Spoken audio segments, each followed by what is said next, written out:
söz var yani ayalın vuruşu yarının yaşı değil. Sayk aydı birine gowy tapatlandır yaşında oradan o da men ejem oğlu da men ejemin oğlu di. Ya zulüm balt diye düşünüyorlar ha zulüm. Zulüm balt. O denan yukarıdan aşağı kaçtı da birden ene ol düştü mü ya da ene ol yansa nerede dur?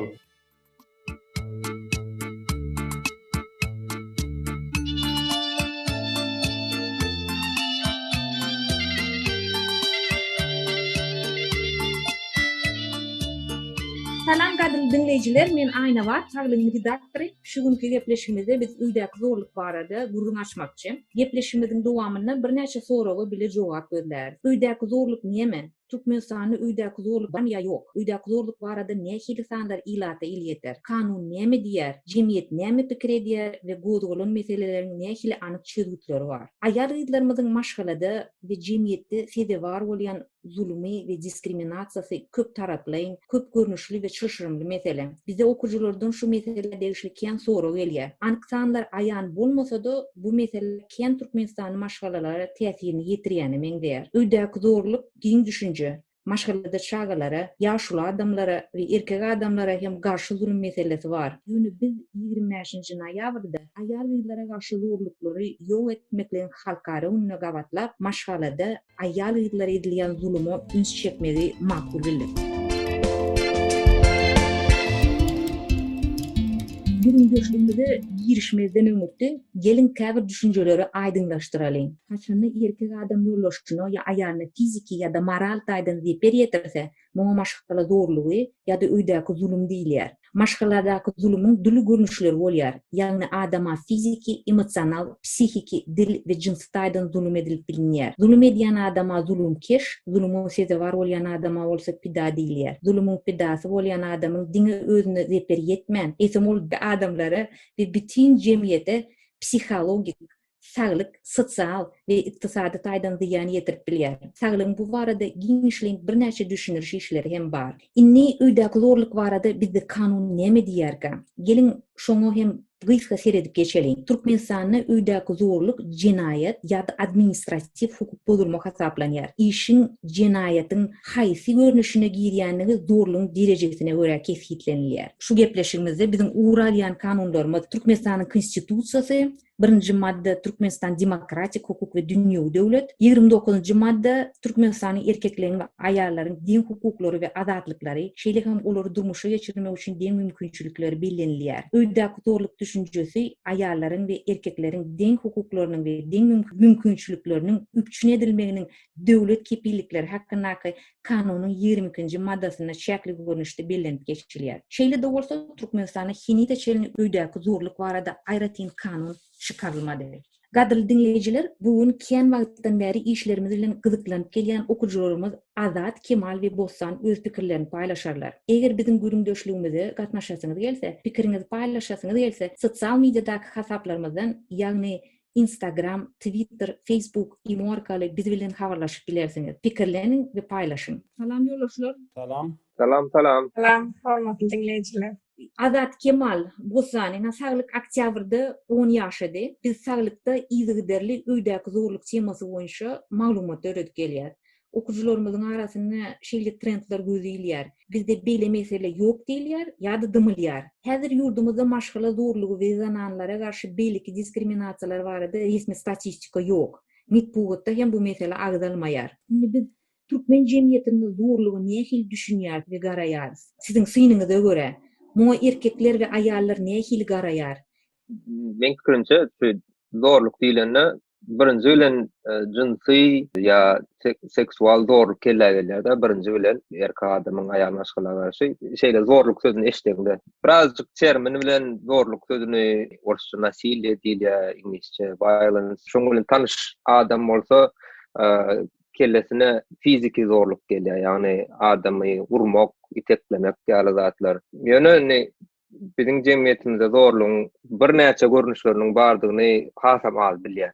Meselem psihiki zorluk ya emosional zorluk ya da iqtisadi ekonomik zorluk diýip. Kemal'ın aydın zatlarynyň hemmesi bilen men lalaşan, men edil şoň üstüne goşjak zadyma ýok.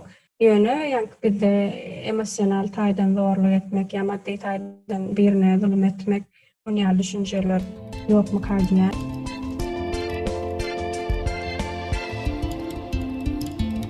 Şu pidalara ve zulüm ediyen adama zulüm keşvarada ne hili düşünceler var? Mana aýdymda garaýyşlar şol iki adama gatnaşyňa görä bolýar.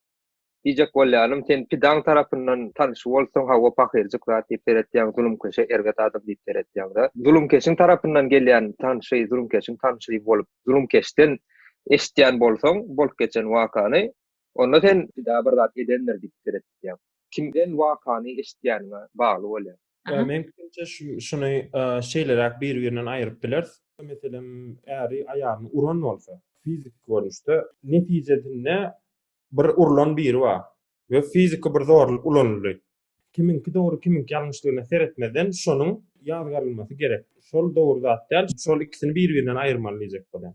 Ýöne emosional zorluk diýilende ol eýem birazajyk çylşyrlaşýar. Ýöne fizik zorluk bolan wagty ony hiç kimin tarapyndan ham seretmek gerek ýal. Şol fizik zorluk boldy we şo ýalňyş we şo ýazgarylmaly. Sağ bolada.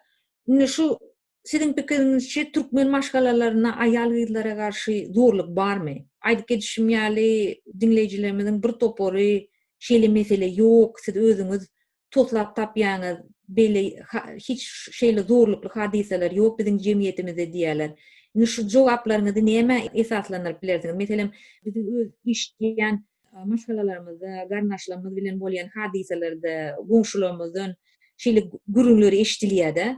Ýöne aýdyşym ýaly ýaňja metbuatda hiç zat agdalyp geçilen ok, jurnallarda, gazetlerde Bizim jemgyýetimizde ulup ösen adam bolsa, jemgyýetiň belli öz kadrlary bolýar, ýa-da däplenme bolýar, ýa-da anşlanma bolýar. Şo jemgyýetiň içinde ulup ösen adam, şo jemgyýetiň kadrlaryndan başga üýtgeçlik zat görmedik, öwrenmedik adam kör bolýan kadýanlar, zorluň köp görnüşine, hakykat ýüzüne çyndan bizde zorluň hemme görnüşlerim bar.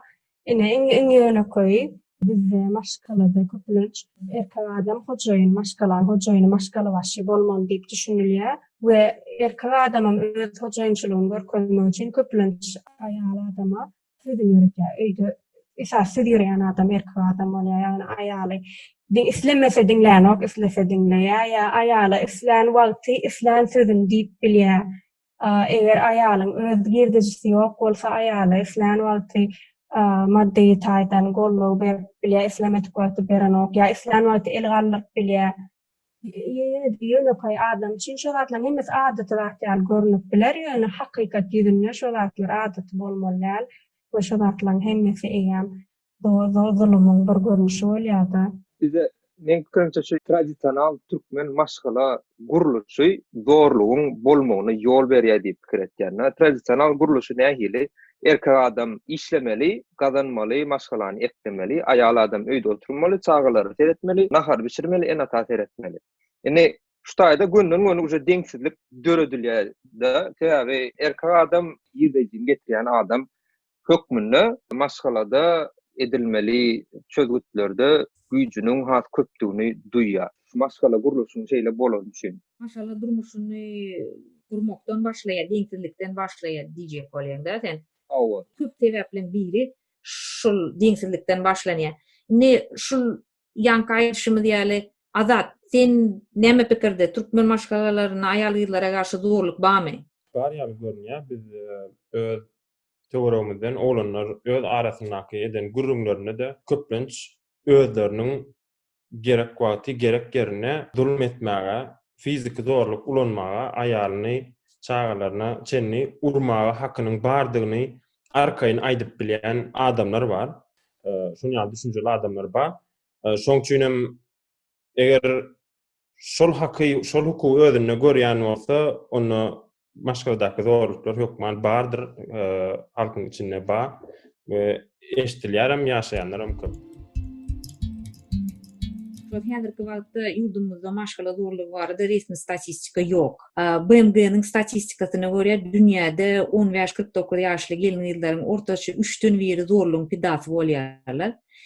Türkmenistan barada gurrun baranam UNICEF, Guromosy ve Türkmen statistika guramalarının 19-njy ýylda çap eden barlyklaryna görä 15-49 yaş aralygyndaky türkmenstanly dinanlaryň 58% ýani ýoldaşlarynyň özlerini ilgallyrmak hakynyň bardygyny ynanýarlar.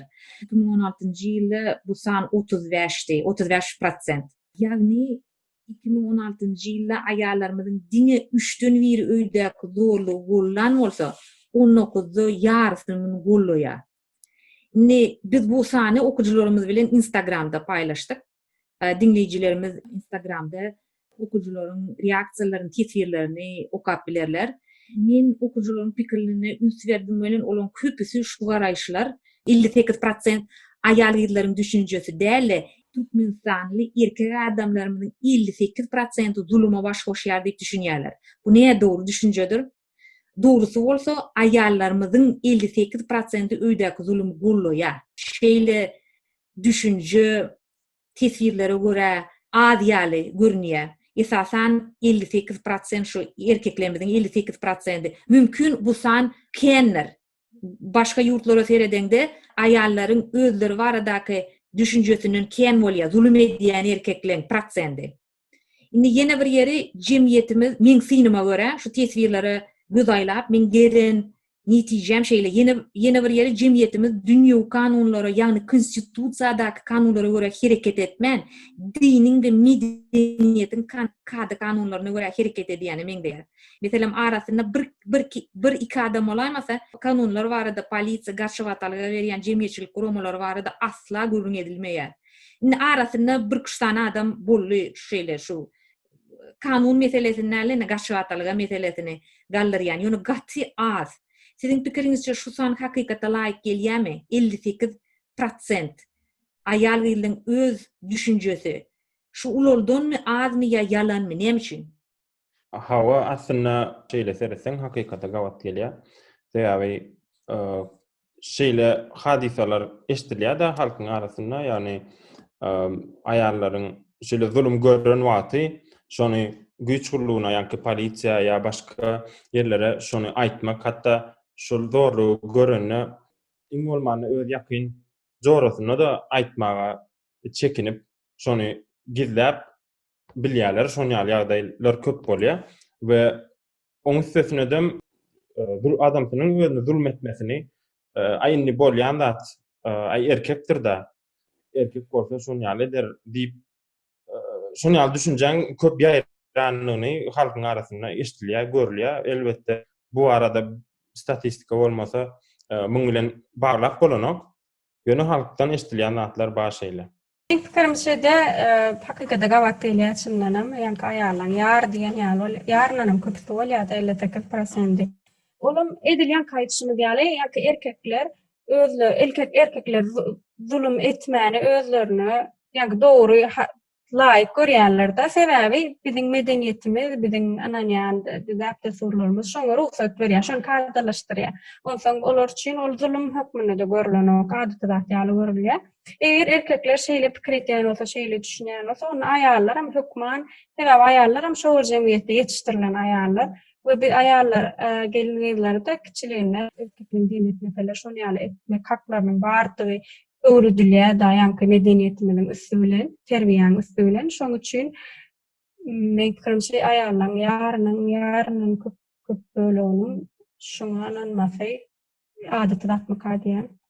Men pikirimçe de şeýle bir zat var, ýani erkeklerde de şu düşünje var, halky billek geçimi diýäli, şu özüni hukugyny görýär, şonu zulm etmegi, islen wagty urup bilmegi, özüni şonu hukugynyň bardygyny pikir etýär. Garşy tarapda bolsa, aýallar bolsa öz arasynda, ýani ay inni çekmeli çydamaly bolarsyň, inni durmuşa çykdyň, inni maşgal boldyň, inni näme bolsa şu taýda o näme diýilýär?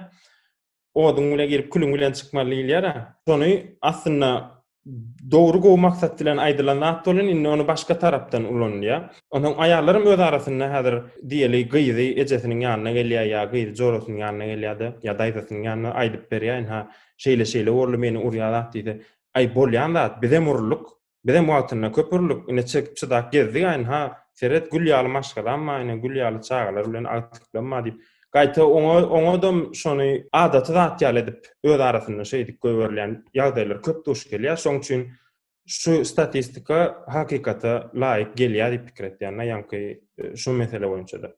Şonu ýaly biz siz atalar sözlerini, nakyllara köp önanamysoň, ýa-ni şoňa ýorup da ýa-ni oduň bilen külüň bilen çykmaly, indi çekip çydamaly, aýby zatlar bolýan zatlar. Munça hiç başka yerde de balakan ok. Hiç kimin maşgalasında, hiç kimin maşgalası bir kemsizler, her kim her maşgalam öz meseleler bolýar. Küçükten şolary eşdiýär, gyz bolup mesela biz gyz bolup oglanlara eşdiýänler. Şoň üçin biz şu kiçilikden başlanýar şu pähimleri eşdip paýkatly sözler. O da şolara soň sen ýerelgen bolup gitýär durmuşdy. Her bir wagty dende. Şolara dayanýan ýa şolary bir iş edem üçin aklajak bolanda.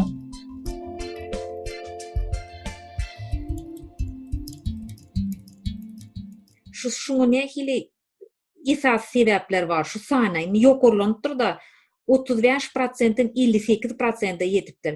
Men ken adamdan soraýan, sen pikiriňçe näme bolup geçdi şu 3 ýylyň içinde de? Näme bolup geçdi? Nähili ählisi baradyň şu gürüňdeşligimizde ählisi agzak geçip bolmaz.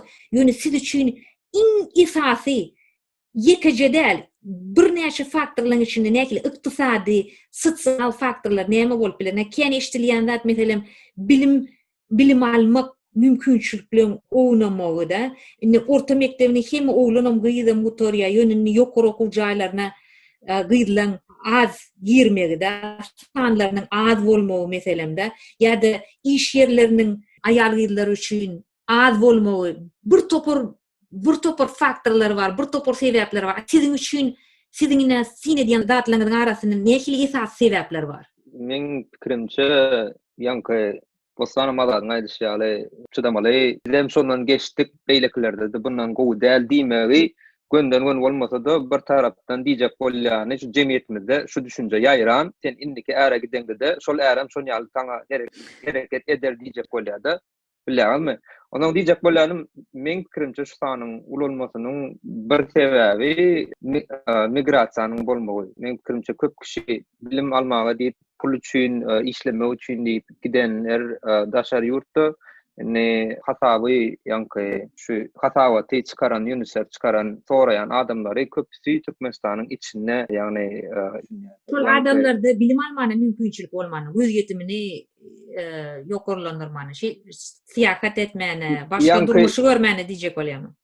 Hawa başka pikirleriň az bolmagy diýip pikir etýän. Diýjek bolýanym başka pikirleri eşitmäge mümkinçilikleri ýok. Onuň üçin bary eşitýänleri Türkmenistanyň içinde, ýurdun içinde, jemgyýetiň içinde, diýmek şoň düşünjeleriniň içinde tutuşlugyny gaplanan bir näli adamlardan alynan hasabat diýip pikir etýän. Ştaýda ýene näme hili sebäp bolup biler? Ýokurlanmagyň ýene bir sebäplerinden birim ilmiň, bilimiň täze açyşlarynyň şu maşgala barada, psihologiýa barada çäkli bolmagy, adamlaryň şoňa ýetmegi, şonu okumagy ýa şonu dinlemegi, öz diline, türkmen dilinäki çeşmeleriň az bolmagy. Men kimse ýaman wajyp mesele üstüne geçdim kandyna da türkmen diline şu meseleler barada almy açyşlar diýilende diňe köp kişiňe kellesine gelir biolog, kimik ilmi açyşlar ýok. Almy açyşlar diýilende emme zat içinälerde ýagny psihologiýadan adamlaryň arasyndaky aragatnaşyklarynyň nähili özgörmeli baradaky almy açyşlar türkmen diline elýetderli däl. Ondan şol bilimler bolmadygy üçin bizde tradisiýon çeşmelere gidilýär. Tradisiýon çeşmelere näme kimler ýaşy ula adamlar olaň bilýänler köpdür. Şolar bilýänler diýilen soň ýende ýanky gaýdyp öňkü kadalara gaýdylyp gelýär-de täze açyşlary girdilmän biziň jemgyýetimizde men pikirimçe. Onda siziň ikiňiziň maýdýanyňyz döwre wap maglumat çeşmeleriniň bolmadygy, aň düşünjäň ösmek üçin gat ulu büwet bolup durýar-da. Ýa-ni döwrewap ilmler, ýa-ni Kemalyň aýdyşy sosiologiýa, antropologiýa, psihologiýa, kitaplaryň bolmazlygy, durly maglumat çeşmelerini hökman kitap däl. Şu zatlary aslında seljerjek bir okuw geçilmeli, ýaşlykdan ýa-da mektep wagtyna şu arada düşünje berilmeli çağalara. Yurtda soňky döwürde ýa-ni biziň ştaýda ünsverýän zadymyz näme üçin 2016-njy ýyldan 2019-njy ýyla çenli zulmy goldaýan aýallaryň sany köpeldi. Meň pikirimçe şu sebäplerden biri yurdumyzda şu wagtky bolup geçen ykdysady kynçylyklar bolup biler-de. Soňky ýyllarda ýurdun ykdysady ýagdaýy yaramazlaşýar beýnançakda. Olan bir hili gelin has öýe çekýärmi sebäbi ykdysady ýagdaýyň yaramazlaşmagy hem işleň azalmagy diýmek bolýar. Mümkinçiliklerin okumak, öwrenmek, işlemek mümkinçiliklerin azalmagy diýmek bolýar. Başgalarlarda da esasan erkek adamlaryň ýa erkek oglanlaryň okuwuna, işine üns berilen soň başgalar başarsa şo erkeklerini okutjak bolýarlar, erkeklerini işletjek bolýarlar, şeýdem aýallar, gelin-gyzlar öýde galýarlar. Şolara okumagy, öwrenmäge, hem işlemäge, öz başdaklygy öwrenmäge, öz başdak bolmagy mümkinçilik azalýar. Mümkin umuman bir zady men garaýşymda nakyllarym ýa-ni däpdesturlarym, ata-babalarym diýen zatlarym köp derejede ykdysady ýagdaýlara görä düzülýän zatlar diýip düşünýärler. Meselem, ýapdan öküne ilim ýok. Demek şol döwrüň iş bilen bagly düşünje diňe fiziki iş diýip düşünülýärdi. Şu wagt men ýatan ýerimden kompýuterda işimi edip bilen, ondan soň İmbada diyecek bolýan ykdysady bir sosial ýagdaýlar ütgedi. Ýöne biz temizem şol köne döwürleriň ykdysady sosial ýagdaýlaryna görä düzülen bir düşünjeler, nakyllara görä ýaşajak bolýar.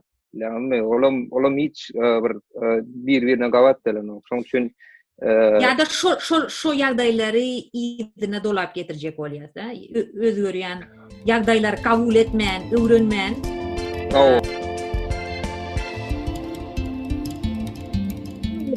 Anyk pozisiýamyz bar. Maşgaladaky zulümlerde zulümy aklamalel, zulümy hiç hili bahana bolup bilenok diýip çykyş edýär-de.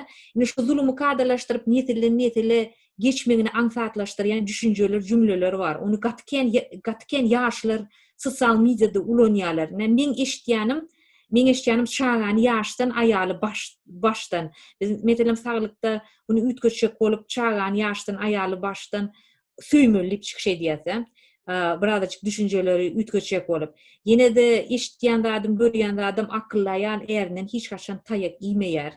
Ine siziň ştaýda durup geçsek, siziň inken eşitýän adyňyz ýanly düşünjeleri ýaýradýan atalar sözi, sal hökmüne haýsylaryny aýdyp bilersiňiz? Da aýdymlarda da, goşgularda da eşitýän, eşitýänim aýalyň gowy bolsun, aýalyň näme bolsun. Ärin gowy bolsun diýende işte mokta ýöne erkeklerden goşgularyna aýdymlaryna aýalyň gowy bolmasa ömrüň köýer, şonýalak düşünjeler känişdirýär-de. Şonu ýöne hiç erkekler barada eşitmedim. Gadry dinleýijiler, araňyzda aýdym ýazjak bolýanlar bar bolsa, näme diýdiň? Ärin gowy bolsun, ýoldaşyň gowy bolsun diýip. Bant aýdymny ýadyp bilýänler çagyrýar, işleşýär. Hawa azat Şular paýlaşylan sosial mediada köp gawat gelýär şeýle zatlar. Köplenç elbetde erkekler paýlaşýar. Ýöne şeýle ironiýa bar-da, şunýal postlaryň aşagyna kimler like goýupdyr diýip seretýän bolyn, köpüsini gyzlaryň özleri şunýal postlara da like goýýarlar-da. Ondan birazajyk näme dörýär, ýa-ni başdaky aýdyşymyz ýaly, aslynda zanamyz öz arasynda şonu adaty zat ýaly edip kabul edip geçirýänligi üçin köp meseleler ýene-de şeýleligine galyp bilýär-de. Hawa, gat dogry belledin. Gatken manysyny düşnükli däl, daşyndan zereden-de düşünilýär ýa düşünlenok ýöne şeýle aýal gyzlaryň öz statusyny uny diýen tesirleňe aşagyna ýa suratlaryň aşagyna, atalar sözleriň aşagyna şöyle like goýýarlar. Şoň üçin şu zatlara gaty üns bermegi sonra yasa dinleyicilerimiň, okujularymyň Şu hawa. yankı aýdylan näme şol Instagramdan alınan diýip düşünýärne akylly dostuny or hem akylly aýalyny tamsyk özüni diýä bolan ara şonu dekonstruksiýa edip tersine seredeňde de erkek adam aýalyny öwýä diýmek erkek adam patkabuçnik bir hil diýip düşünje bada. Şonu yankı aýal maşgalalar köp like koýar diýende azat şoň görkezýän dy aýallarda da şu erkek adamyň gowşak bolmaklygy bir gowdäli pikri görkezýär, düşünjäni görkezýär. Erkek adam hökman güýçli bolmaly, öz diýenini bolmaly. Müňçe näme aýal ejemowly Goway jemowly bolsa. Sayk aýdymyna gowy tapatlandyrýar şunda ordan bodat men ejemowly da men ejemiň owly diýip. Gato bolgan. Şol diýjek bolýan mana bir hili täzeden seredip bolýar. Köp tatlary, köp kartalary, ýa nakyllarym, ýöne bizde şol köpden bäri näli kanun ýaly bolup alyp gelinýänligi üçin däpli surlar, nakyllar bir hiç kim elle gelenok ony sorag astyna goýýan bolyn sen Ýam düşman. Düşman däpli sura garşy sen näme şol Ata-babalaryň polisiýasy gelýär. Hawa daşar ýurdun pikirini nemetjek bolýan, getirjek bolýan diýip derrew seni çetleşdirýärler. Gürrüňdeşlikden çetleşdirýärler. Gönnün diýen zatlaryň türkmençiligi garşy bolan soň diýmek sen diýen zatlaryň ýalňyş bolmaly diýip çetleşdirilýär. Instagramda gavat gelýär. Käbirleri ne goşgu ýazýar, goşguda erkegiň nähili beýik bolýanlygyny, erkegiň üstün bolýanlygyny hakyna bu topar şonu öwüler näme üçin üstün bolmaly. Şonu bir ýanky däpde surlara dayandyryp, nakyllara dayandyryp goşgu ýazýarlar. Aşanydam köpsü ýenedem aýallar şoň aşana komment ýazýarlar, şonu paýlaşýarlar, like goýýarlar. Ýöne men pikirimçe aslında näme üçin şonu like goýanlygyny ýa-da şoň like goýanyny näme erwet täsirleriniň badygyny aslında bilmän etýärler kady pikir etýärler. Ýöne näme üçindir bilemek bolýan ýöne erkegi şeýle nämede üstün andenany pes görýän adamlar haçynda denan ene bolanmagy ony derrew başlaýarlar. Ýani şol aralykda näme boldy? O denan ýokardan aşağı kaçtı da birden ene olup düşdümi ýa-da ene bolýança nirdedir? Näme üçin o denanlara format Ene kulty. öňe çykaryp. Ona bizim başkala bizim jemiyeti daýal bolsaň ornuňa wezipäňe başkala da wezipäňe beýerçek bolan çaýda uraýman. Yok man. Erkeklere dogurmak gerek gelýär. Erkekler dogulanyny gönümel ýokardan başlaýar. Sen erkek bollugyň ýeterlik sen.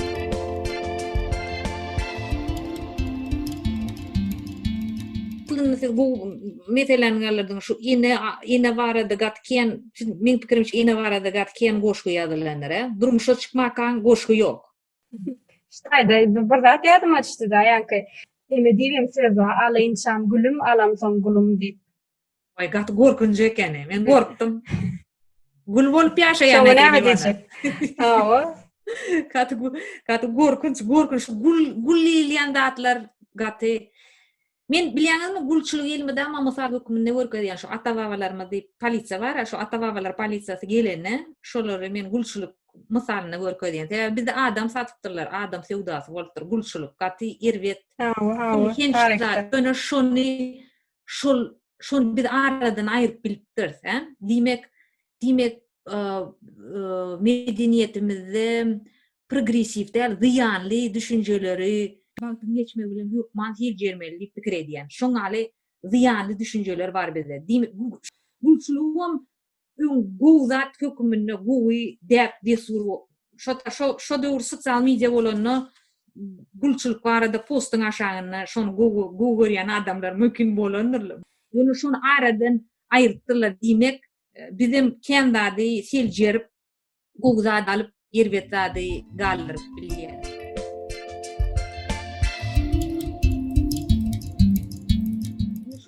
Cemiyet bolup dymymy dowam etsek cemiyetde näme bolup geçer?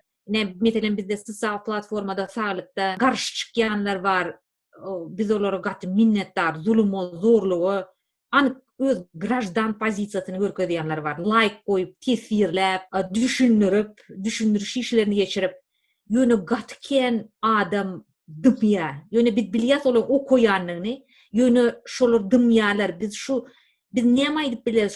Şu dymyşlyk dowam etse, nähili ýagdaýlar bizde döräp biler.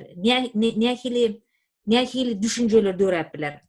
Bosan? Birinji bilene zulmyň, zorlugyň diňe pida dällem, ýa-ni zulm keşep, şu zulma baş goşan adam garaz aýala da erkeğe de deň derejede yaramaz täsir etýänini belläp geçirmeli-de. Zulmyň pidalar diýen çekeni, hatda şu zulm keşleň özlerim diýen çekýärler. Zulmy etmek bilen.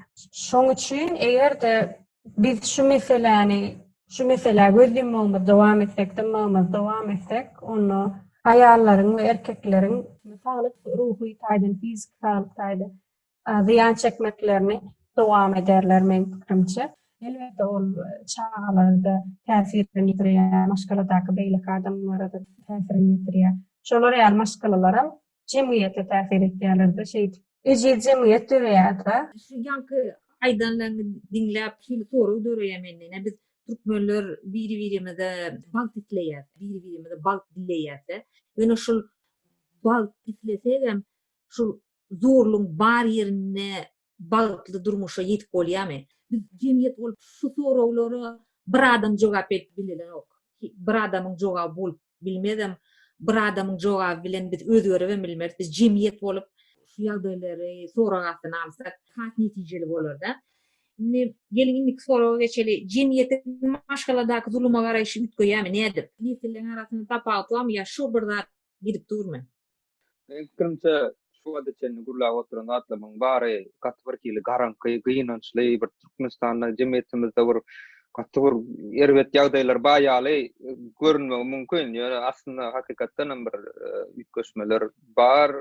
Köpsi men fikrimçe ýaşlaryň bilim almagy bilen medianyň, internetiň kinden ýaýramagy, köp kişi el ýeterli bolmagy bilen başga pikirlere gawat bilmekle bilen täzeden pikir etýänler bar. Ondan ýa-ni aýal masalalaryň işläp gazanyp bir ekonomik, ykdysady öz başlyklygy belli bir derejede öz hukuklaryny, haklaryny soramagy ýol ýöretýär.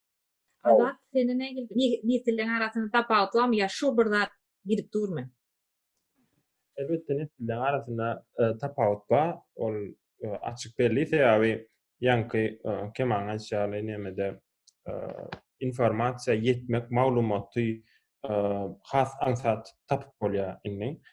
Aslında bir zada şo gelýän, aňyrdan gelýän ýyly ay atawaba näme şeýledipdir diýmem. Aslında şu wagt her kimiň durmuşa garaýşy, her kimiň ýaşaýyş stili ütgödi da inni bir jemgyýetiň içinde ýaşaýan adamlaryň hiçsiniň durmuş demesi birine meňdäno. Şoň üçin her hiç kimiň maşgalasyna aýal şeýle bolmaly, erkek beýle bolmaly ýa aýal şunu etmeli, erkek bunu etmeli diýen ýaly zatlar goýman, her kim öz ýagdaýyna görä, iş ýagdaýyna görä, öz fizik ýagdaýlaryna görä maşgalaryň içindäki rollary arkaýyn paýlaşyp bilmeli pikir etýänler. Şeýle edilse, ondan Bagtly durmuş bolar.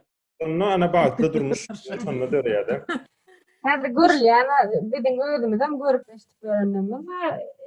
Aýal öňkü döwürlerde esasen erkekler öýüň esasy eklejisi bolan bolsa, maşgalaň indi köp maşgalalarda aýallar öýüň esasy eklejisi bolsa işleýärler.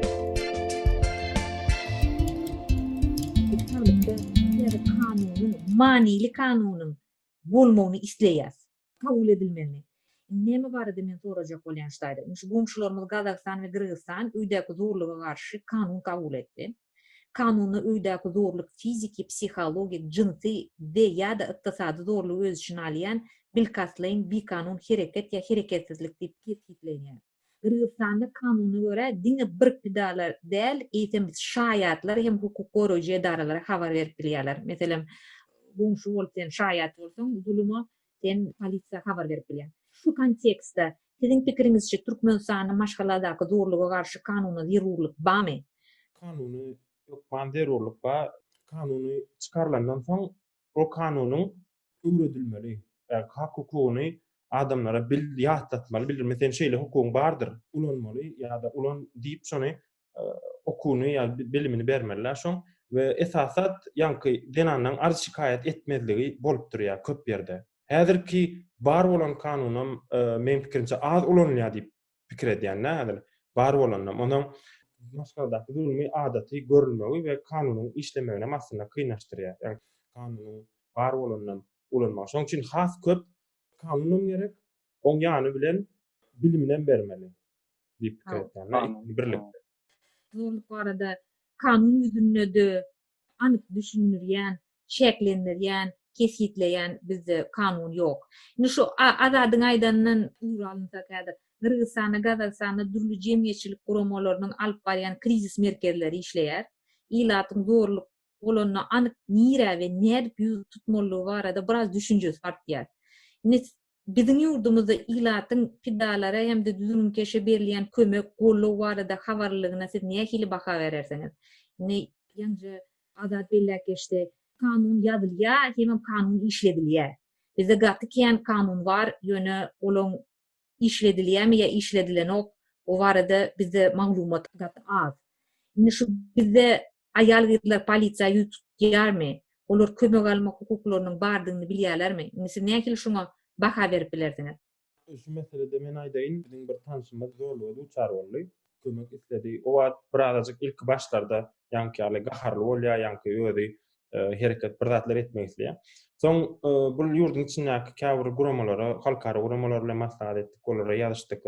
Iň soňunda netijede ýa şol ýanky aýdysynda kanunlaşdyrylmadygy üçin kimiň rol badygyny belli bolmaýanlygy üçin olaryň hemmesi özüni almakdan boyun gaçyryp polisiýa öz regionunda polisiýa ýüz tutun diýip şöyle jogaplar geldi-de. Şu taýda ne belli prosedura, administrativ prosedura, kanun ýazylan bolsa da şo nähili iş ýüzüne, kagaz ýüzüne däl, iş ýüzüne kime, näme, nähili dokument bermeli, düşnükli däl şu wagt. Şol kanun bilen belli ýere getirilse, kim haýsy edaran, haýsy guraman, kim näme üstüne näme iş düşýär şu meselede anyk belli bolardy we polisiýa ýetmezden mesele başgarak usullarda çözülüp bilinerde. Ve polisiýa ýetse has dokumentasiýasy köpelýär, onuň registrasiýasy we iziniň ýerlenmesi zady we ondan ol birazajyk halk üçin köplen şu çylşyryň ýagdaýa getirýär. Ondan köp adamlar ay bor polisiýa tutmaly bolsa men borlay diýär ýa-da şonu ýaly. Polisiýa ýüz tutmajak bolýar. Şoň üçin şu bizde nähili bir teňsin edýän ýagdaýlarga görä şu taýda düşünje barmy? Meselem Keyhokora var da, anyk fakt.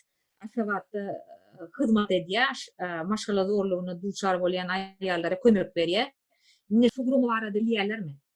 Bilen oktorum kadyan mena meselem şu taglykda okuyançam Keyhokora diýip bir guruluk var ya, Keyhokora diýip näme diýişli, näme iş etýäni Keyhokoraň internet hasaplary zatlaryň ýok ýa men bilýänçe bir näle Facebook wada bolýar diýelim, Facebook'ta da ýok olar, häzir Instagram'da. Keyhokora imoda barmy?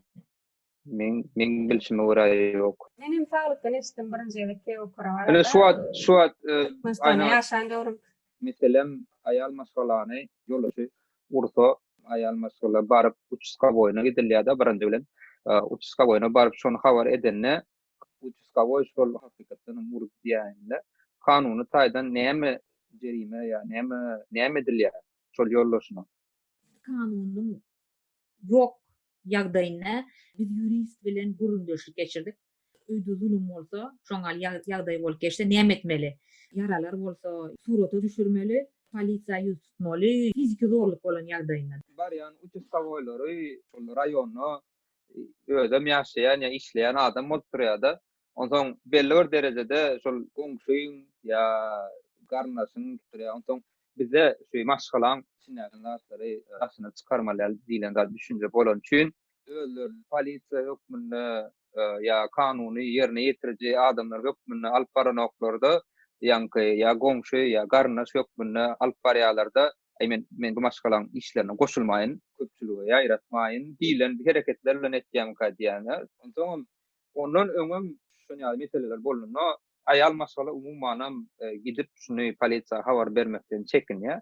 Sebäbi näle bizim jemgyýetimizin düşünjesine görä maşgalaň içindäki meseleler hemişe maşgalaň içinde galmaly, maşgalaň içinde çözülmeli diýilen düşünjeler bar bilen. Ondan soň köp kişi giden owaman soň. Ýa-ni uçuska boýa gidilen soňam uçuska boy yollaşyna jaň etýärde geldi bir nerady bolýan gurleşden ondan çözülşden ondan diýip uğratýar. Taktiýa ýaranýardy Türkmenistan. Ýöne men pikirimçe bunu ýamaşgan bir da düzjek bolup oturmalarly gurşy ýurtlaryň tejribesine seresek-de Ursiýetde de bar ol, Gyrgyzstanda da, Gazakstanda da şeýlerek medeniýet bar-da. Öwrenip bolar. Sebäbi ne dogry düşünje bar meselem şu kanun jemgyýetimizi ýykar. Erkek adamlaryny türmäge ýiberjek bolýar. Sebäbi aňyrda esasan imkan edilen iş ol, iş geçirilýär iki tarap bilen hem de. Hyzmat psikologlaryň gatnaşmagyna. Ähli zat polisiýada çözülmeli diýen zat ýok. Polisiýa ýetmäkäň de hyzmatlar bolmaly. Psikologlaryň berýän hyzmatlary mümkin ki gokoroda bardyr ýöne birinde geçitmedik. Şoňaly iş geçirilýär ýa geçirilýär. Diňe pidalar bilen näle zulüm edici bilen. Şoň üçin kanun şu zatlary kesitleýär. Kanunyň zerurlugy gat ul bolup durýar. Hyzmatlaryň düremi üçin. Şu wagt kanun ýok bolýan, mesele ýok ýaly görünýär. Şoň üçin hyzmatlaram ýok. Isleýän talap.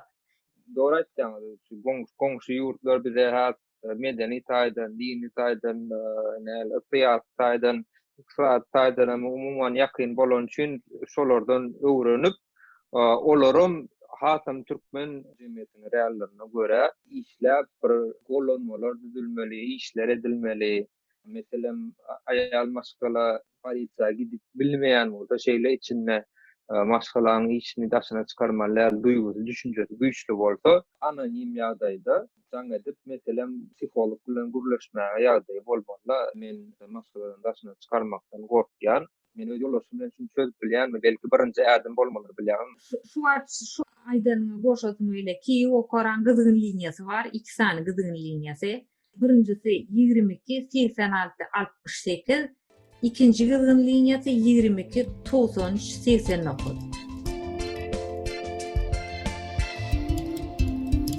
Şu elimden gelýän zat ýok medeniýetimizi näde ütgedip bileriz. Ne meselem bizde Dymmada biz uly inisiatiwa başladyk. Adamlar anonim şertde adlaryny aýtman, e-maillerini bermän, öz baştan geçirenlerini paýlaşyp bilýärler biz bilen. Bizem olar çap edýär. Hormatly dinleýijiler, habarlaşyň biz bilen. Şo link üstü bilen, Google Doc'daky link üstü bilen siz öz hekaýalaryňyzy iýerip bilýäňiz bize.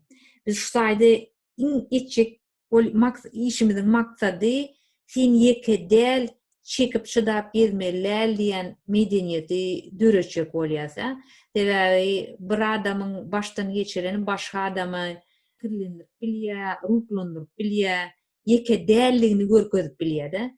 Indi şu Azat Bostan Kemal, siz şu meseleni özüňiz göreningizde, eşiteniňizde näme diýärsiňiz? Başga şu dinleýijilerimize näme maslahat berip bilersiňiz? Şu biz anyk näme edip biler? Hirimiz. Men birinji ilene özümden başlamaň tarapdary hemme zady ilki bilen özümiz düzeltmesek, ýani özde kömek edilmeýän adam başgalarda kömek edip bilmeýär-de. Ýani her bir etýän işimiz ýedil şahbar kesmeli, ana ýedil şahbar kesmeýän hemme de şeýem gowy nakylmy kaýdýan. Ondan soň özümiz ýani görelerlik adam boljak bolmaly, başgalar üçin öz gurýan maşgalamyzda zulümsiz maşgala gurmaly özümiz. Ondan soň olaýan biz özümiz şeýle maşgala gursak, ol bizim maşgalamyza ýani bizden öňjek nesillere oňuň täsir etýär. Töwerimize kiler bilen gatnaşanlar bizden görerler bilýärler. Men şöyle zat boşlukmary. Ýani ýokarda umuman soňky jemleýijidan şu jemleýiji ýokarda aýdylan zatlardan umumy çykarlan bir netijeden bir zat aýtjak bolam. Biz şahsiýet bolup özümiz üçin biram jemgyýet bolup näme edip bolýar. Maşgalan içinde birinji bilen ilki bilen maşgalada bolup gardy öz içinde düşünje berilmeli, öz çağalanmada, öz teograflamada ýa-da öz sözümizden geçýän adamlara bolýar-da, näme jigiň bolup bilýär, garnaşlaň bolup bilýär. Şu meseleni goýmaly, biram şu wagt bizi dinleýän dinleýijilerin arasyndan belki zorluk görýänler bardyr. Şolaram öz hukugyny öwrenmeli, öz hukugyny bilmeli we şoňa görä onu talap etmegi bilmeli gerek-de şu meselede. Ondan ikinji bilen hem ýanky jemgyýetdäki zorlugy iterýän käbir däpde surlary ýa käbir nakyllary, düşünjeleri teljerip gezmeli. Eşden ýerine şolaryň belki ýalňyşlygyny aýtmaly, belki düşündirmeli, öz deňduşlaryna. Şahsy ökümden şol iki zady maslahat berip bolýar-da, edip bolýar. Jemgyýet bolup edip boljak zatlar bar. Ýanky bu arada maslahat berýän gurumalaryň döredilmegi, dowamly köpelmegi ýa-da has effektiv ýagdaýa getirilmegi. Jemgyýetçilik gurumalaryň dowamly bu temalary gozgap durmaly. Her hil usullar bilen, ýanky şu wagt bir podcast edip otur, başga bir video düşürer. Ya biri yazı görnüşünde biraydır. Nähil effektiv görnüşde var olsa edip biler. Şahirlerimiz var olsa bu değişik boşlular yazıp biler. Hazam aslında şu meselede ýanky halk köpçüliginiň dinleýän aýdymçylarydyr ya sunwat işgärlerinde sunwatyň içindäki adamlar hem aslında şu meseleni belli bir derejede gozgamaly. Täbi olaryň ýetirýän täsiri uly bolýar. Olaram şunu gurrun etmeli, dımmalarlar şu meselede. Kadir dinleyijiler, göründüşlüğümüzün soňu hem yetip geldi. Bossan Azat Kemal gatnaşyp gymmatly we peýdaly pikirlerinizi paýlaşanyňyz üçin köp sag bolun. Dinleyijilerimizin pikirlerine, hatlaryna, soraklaryna garaşýar. Salpda görüşelim. Hem yetdikmi? Gerçek yazdyk. Gerçek 3 saat başlaýar.